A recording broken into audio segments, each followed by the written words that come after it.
The bride who vanished in the snowstorm. The cowboy who refused to believe she was gone. Before we begin, comment your country so I know where this story is reaching. Bitter Willow, Montana, winter of 1886. The old-timers would later say that storm was the kind that tested not just roofs and fences, but the promises a man had made. Snow fell so thick it turned the whole valley into a blank page, as if the world had been wiped clean and forgotten.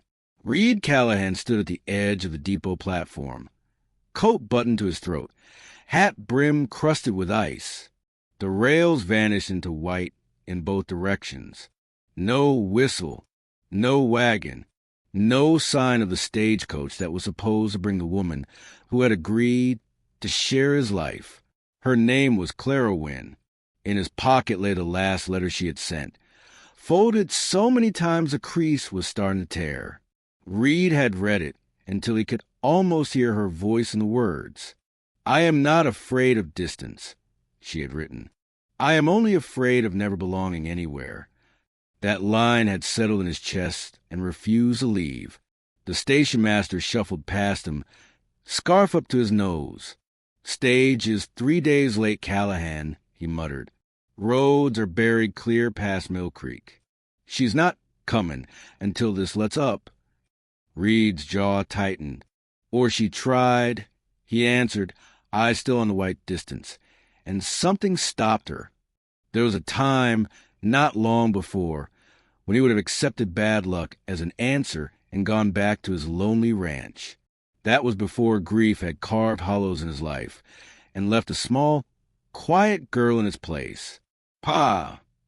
A small hand tugged his coat. Liza, 8 years old, stood beside him in hand-me-down boots that were a size too big. Her cheeks were red, her braids dusted with snow.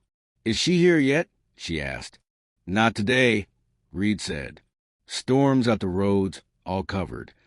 Liza studied his face with the blunt honesty only a child carried. "Did she change her mind?" she asked softly. "About us?" Reed swallowed. Once, after his wife died, he had promised himself he would never put that look in his daughter's eyes again. The look that asked the people always left when life turned hard. "I don't reckon she did," he said at last. "Clara doesn't sound like a woman who runs from her word." Then where is she? The question hung between them like frost. He had no answer, only a growing knot in his chest and a picture in his mind of a wagon forced off the road, of a woman clutching a small suitcase and a bigger hope. A week later, the storm broke. The valley woke under a sky as sharp and blue as old glass. Snow lay knee-deep along the streets of Bitter Willow. Smoke rose from chimneys in thin gray lines. People emerged slowly, blinking into hard sunlight, talking about roofs that had collapsed and fences that needed mending. Reed went back to the depot. This time, he did not wait for a coach that refused to come. He waited for news. It arrived in the form of a freight driver with a frostburnt face and a limp in his walk. "Road to Dry Hollow's half gone," the man told the station master. "Drifted clean over. Found bits of a wagon on the north grade. Looked like it went over the cut bank before the snow buried it." Reed stepped forward. "North grade to Dry Hollow?" he asked. "That's the road the stage takes from Silver Junction." The driver nodded, frowning. "Usually," he said, "but if they tried to beat the storm, they might have pushed it. Saw a trunk lid and a busted wheel poking out of a drift. Couldn't do much about it with my team." The world pulled tight around Reed, a circle the size of one narrow mountain road. "Any sign of the people?" he asked. The driver shook his head. "Not from where I was. Snow slid down after. Could be somebody made it to a line shack. Could be—" He didn't finish. He didn't have to. That night Reed sat at the small table in his kitchen, lantern turned low. Liza slept in the loft above, the sound of her soft breathing drifting through the boards. The ranch house was quiet, but his thoughts were not.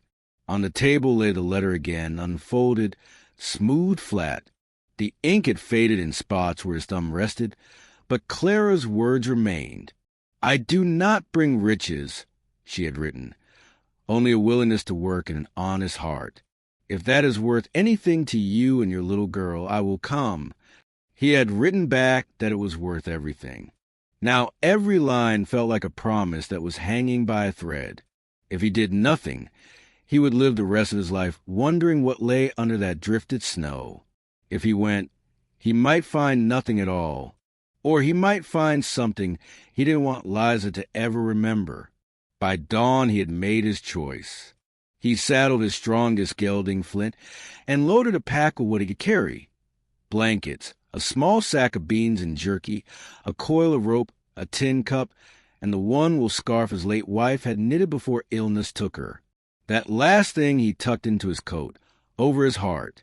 The sky was pale when Liza appeared in the doorway. Coat thrown on over her nightgown, hair loose around her shoulders. "You're leaving," she said. "I'm riding north," Reed answered. "I'll follow the road as far as I can and see what's left of that wagon." Liza's chin trembled, but she bit down on it. "Is it because of the lady?" she asked. "It's because of a promise," he said. "To her, to you, to myself." "You might not find anything," Liza whispered. "I know." He knelt and took her small hands in his. "But if I stay here, I won't find anything for certain." Silence filled the little kitchen. Outside, the world glittered with cold. "Who'll make my porridge?" she asked, trying to sound stern, failing. "Mrs. Avery next door," he said. "She already promised keep an eye on you. And you'll feed the chickens better than I do. They like you more anyway." That won the hint of a smile. "Will you come back even if you don't find her?" she asked. He nodded. "I will come back," he said. "But if there's even one chance she's out there, hurt or alone, I have to take it." Liza's eyes shone. "Then you go find her," she whispered. "And tell her I kept a place for her at the table." Reed had been many things in his life: a hired hand, a husband, a widower. In that moment, he felt something else settle over him, a quiet, heavy sense of duty that went beyond land and fences. It was the duty to look for someone when everyone else was willing to forget. By mid-morning, he was riding out a bitter willow, hooves thudding dully against packed snow. The town shrank behind him until it was only a smear of smoke against the horizon. Ahead lay the Cutbank Road, the North Grade, and whatever truth the storm had buried. Every fence post he passed raised the same question in his mind. Was he too late? The trail narrowed as he climbed into the low hills. Snow lay smooth across the ground, broken only where rabbits had crossed or a drifting wind had carved a strange shape.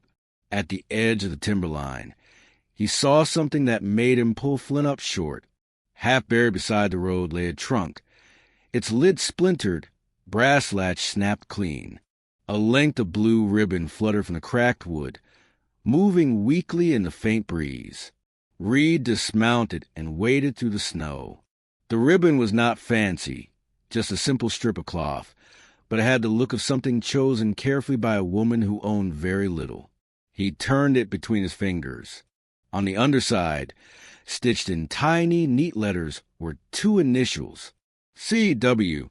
Reed closed his eyes briefly. So she had come this far. But how much farther had she made it? He tied the ribbon to his wrist where he could feel it against his pulse. Then he looked out toward the broken line of the grade, where the road's edge dropped into a steep, tree-filled hollow. Somewhere below, hidden under the drifted snow and tangled spruce, lay the rest of the story. He swung back into the saddle, heart beating harder now. The trail he was following was no longer just a wagon road. It was a last thin line between doubt and the truth. Reed followed the broken road north until the grade narrowed into a treacherous shelf carved through the hillside. Pines leaned over the slope, their branches heavy with snow. The world was quiet in a way that made even breathing sound too loud. He guided Flint forward carefully, searching for any sign that a wagon had passed here before the storm turned the land into a maze of white. Half a mile beyond the abandoned trunk, the road curved sharply. There at the bend, the snow dipped in an unnatural sag. Reed climbed down, boots sinking deep. The depression spread wide, as if the ground had shifted beneath something heavy. His pulse sped. The storm had covered the wreckage, but it had not erased it. He dug with his gloved hands, pulling away packed snow until the dark outline of what emerged. A shattered wheel lay wedged between two tree roots. A horse harness, snapped clean through, froze stiff against the drift. A torn scrap of fabric clung to a pine branch above him. He reached for it, heart pounding. The color was a muted green, subtle, simple, the sort of cloth a woman traveling alone might choose for modesty. Clara had been here, but he still saw no sign of her. Reed stood still, listening, hoping for something impossible. A voice carried by the air, a faint call. Nothing came, only the long sigh of winter pressing through the trees. He searched the slope, moving beyond the main drift. A faint series of marks trailed downhill, too weak to be tracks, too irregular to be from an animal. He crouched beside them and brushed the top layer of snow aside. Beneath it lay the imprint of fingers, the drag of a hand. Again and again, spaced just far enough apart to show someone had been crawling. He closed his eyes briefly. She was alive when she left the wreck. Reed followed the handprints as they wound between trees, down a shallow decline, and into a narrow grove of fir that shielded the ground from the worst of the snow. Here, the drifts were thinner. Patches of brown needles broke through the white. A few yards ahead, something dark rested against the base of a tree. Reed approached slowly. It was a small leather case. The buckles were iced shut, the leather stiff, but he recognized it from a description Clara had written months earlier when she told him she was not bringing much with her. Only a few clothes, a Bible, and a keepsake from her mother. He picked the case up and held it close, as if it carried warmth. The trail of handprints continued beyond it. Reed returned to Flint, tied the case to the saddle, and pushed onward. The snow deepened again as the grove opened into a wider hollow. The cold hit him harder here, sinking through coat and shirt, turning breath into sharp needles. An unease settled in his chest. This hollow felt wrong, too still, too empty. Then he saw it. A small rise of snow against the far side of clearing, not shaped by wind or animal. A mound rounded by weight. A lock of hair the color of honeyed straw lay exposed where the snow had thinned. Reed's heart stopped. He ran. When he knelt beside her, his hands trembled. Clara lay half covered by the drift, her face pale, lashes frosted, lips parted slightly. One arm was stretched outward, as if she had been reaching. Her breaths were shallow, faint, but they existed. "Clara," Reed whispered, though she did not stir. "I found you. You're not alone." He pulled off his coat and wrapped her tightly, then lifted her into his arms. She weighed almost nothing. The storm had taken too much from her. He held her close against his chest, trying to share what warmth he had left, but she did not wake. The closest shelter he knew was an old hay shed used by ranch hands years back. He prayed it hadn't collapsed under the winter. He mounted Flint with Clara held firmly before him, supporting her head against his shoulder, and guided the horse toward the ridge. The climb was slow and brutal. Twice Flint stumbled. Once Reed nearly lost his grip on her, when the horse broke through a crust of ice. He tightened his arms, refusing to loosen his hold for even a heartbeat. When they reached the top, the shed appeared, leaning half buried but upright. Reed pushed inside, laid Clara in the driest corner, and gathered old straw to build a small barrier against the cold. His fingers ached as he worked. His breath clouded the air. She lay still, barely moving. He removed her frozen gloves carefully. Her fingers were stiff and chalk white. He wrapped him in the wool scarf he carried, rubbing gently until a faint trace of pink returned. "Stay with me, Clara," he murmured. "You didn't come this far to slip away now."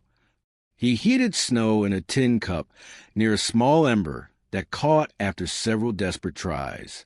He touched the warm rim to her lips. Some water reached her tongue. She swallowed weakly, and that tiny movement filled Reed with enough strength to keep going. As the faint warmth spread through the shed, Clara's eyelids flickered. Her voice came as the barest whisper. "You came?"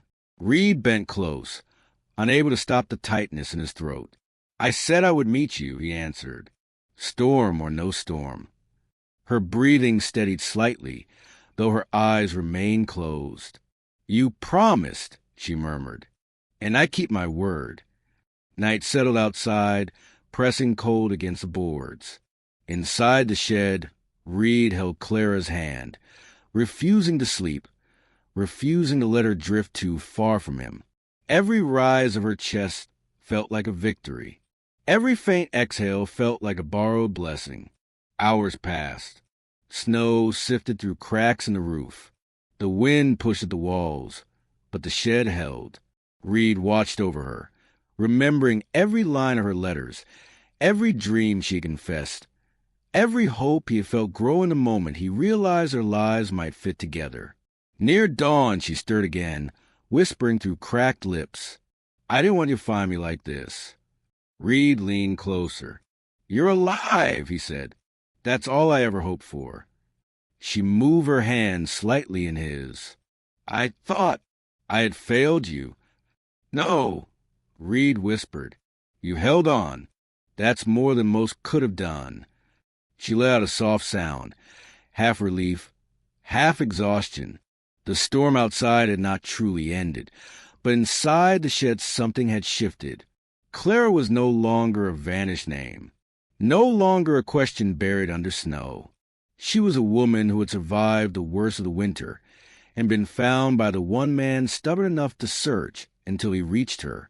Reed tightened the blanket around her, feeling a quiet certainty settle in his chest. They were not done, not healed, not safe yet, but they were no longer alone in the cold, and that, he knew, was the start of everything. If you're still here, make sure to like and subscribe so you never miss another Wild West story. The morning after Reed found Clara, the storm eased into a gray, brittle calm. The shed walls creaked as if the cold itself were breathing. Reed packed what little he had, tightened the blanket around Clara, and lifted her gently onto Flint's saddle. She leaned weakly against his chest, barely conscious, but alive. The trail back to Bitter Willows stretched long and unforgiving. Reed spoke to her softly as they rode, telling her about Liza, about the farm dog that barked at shadows, about the quiet evenings they spent mending harnesses by lantern light. He talked not because she answered, but because he wanted her to feel the world pulling her back. Halfway home, she stirred. "You kept searching," she murmured. "I'd have searched the whole winter if I had to," he replied. She rested her head against him, and though she was still pale and trembling, something steadier lived behind her breath. It was nearly dark when Bitter Willow appeared in the distance, chimney smoke curling into the sky. A few ranch hands spotted Reed riding in with a bundled figure and hurried toward him. Word spread too fast for Reed's liking, but he had no strength left to hide the truth. Mrs. Avery rushed from her porch, apron still on. "Bring her inside," she insisted. "She'll freeze if you keep her out a moment longer. Put her in the front room. The stove's been burning all day." Reed laid Clara carefully in the warmest corner. Liza hovered by the doorway, wide-eyed, hair uncombed from worry. "Is that her?" she whispered. Reed nodded. Liza crept closer. Clara managed a faint smile. "You must be Liza," she whispered. The little girl's voice shook. "I saved you a place at the table." Clara blinked hard, touched in a way words couldn't explain. Mrs. Avery brewed warm broth and guided Clara through small sips. Reed tended the frostbite on her hands with gentle patience. Hours stretched long, but slowly the color returned to Clara's cheeks. The tremor in her fingers faded. By the next day, she sat propped against pillows, weak but aware. The town noticed. Some folks offered blankets and jars of broth. Others kept their distance, whispering that strangers brought trouble. Clara heard enough through the thin walls to know not everyone welcomed her. Reed noticed the tight way she held her hands together when certain names came up. She was trying not to shrink under the weight of other people's suspicion. One evening, after the lamp was turned low, Clara finally spoke what had sat heavy on her heart. "I don't know if I belong here," she said. "People talk. They wonder why I came alone. Why no one claimed me before now?" Reed leaned against the table, arms folded. "People talk because it's easier than thinking," he answered. "You survived a storm that would have buried most. Don't let their whispers decide what your future looks like." Clara lowered her eyes. "I don't want to bring shame to your home." "You brought hope," Reed said quietly. "Something we haven't had for a long while." Silence settled gently between them. A soft knock broke it. Liza stepped in holding her rag doll. "Miss Clara," she said, "Pa says I don't have to be scared at night anymore. I can sleep without my lantern for the first time. That's 'cause you're here." Clara's breath hitched. She took the doll gently. "Then I'll stay close," Clara whispered, "until you don't need the lantern at all." Liza hugged her tightly. Reed watched, something firm settling in his chest, something like certainty. As days passed, Clara's strength returned. She helped Mrs. Avery with mending. She swept the porch. She taught Liza a few songs she remembered from childhood. Slowly, the town's suspicion cooled, not because people changed quickly, but because her quiet steadiness left no room for doubt. She did not push herself into Reed's world. She simply found small places where she could add to it. One warm afternoon, Reed took her riding along the ridge behind the ranch. She held the saddle with both hands, still nervous from her ordeal, but Reed stayed near, steadying her when the horse shifted. The valley stretched wide below them. Snow had melted into streaks of bright earth. Water trickled down the hillside, promising spring. Clara inhaled deeply. "I never imagined this place," she said. "I only picture a small room and a task to do." "Rooms can be built," Reed answered. "Tasks can be learned. But a life," he paused. "A life is something two people make together." She studied him, unsure. "You don't owe me anything," she whispered. He shook his head. "I don't do this out of duty," Reed said. "I do it because losing you once showed me how much I want a chance to keep you." Clara's eyes filled, not with fear this time, but with something gentler. When they returned to town, Mrs. Avery stood waiting on the porch. "Letter came for you," she told Clara, handing her an envelope smudged from travel. Clara opened it slowly. Her breath caught halfway through. "It's from the agency," she said. "They're asking if the arrangement should be dismissed since the storm delayed me. They want to know if the man I was meant to marry still wants me." Reed stepped closer. "What do you want me to say?" he asked. Clara folded the letter carefully. "I want you to speak for yourself," she said, "not for what was written months ago." Reed reached into his pocket and pulled out a ring he had carried for years. Simple metal, worn with time, but kept polished.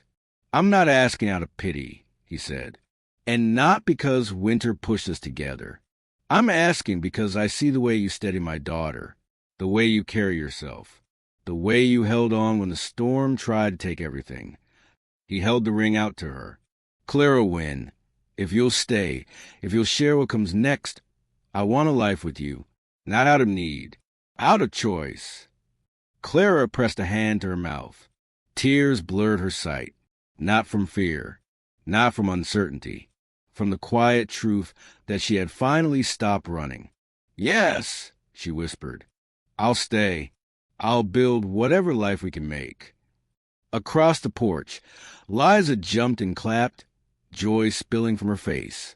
The next weeks reshaped Bitterwillow. People saw Clara not as a stranger pulled from a storm, but as the woman who stitched quilts for newborns, taught songs to restless children, and kept a gentle steadiness in her step even when the world pushed against her. Spring came. Snow withdrew into the mountains. Reed, Clara, and Liza stood on the hill overlooking their ranch, wind rustling the new grass. Reed took Clara's hand. The day I found you, he said, I thought I rescued you.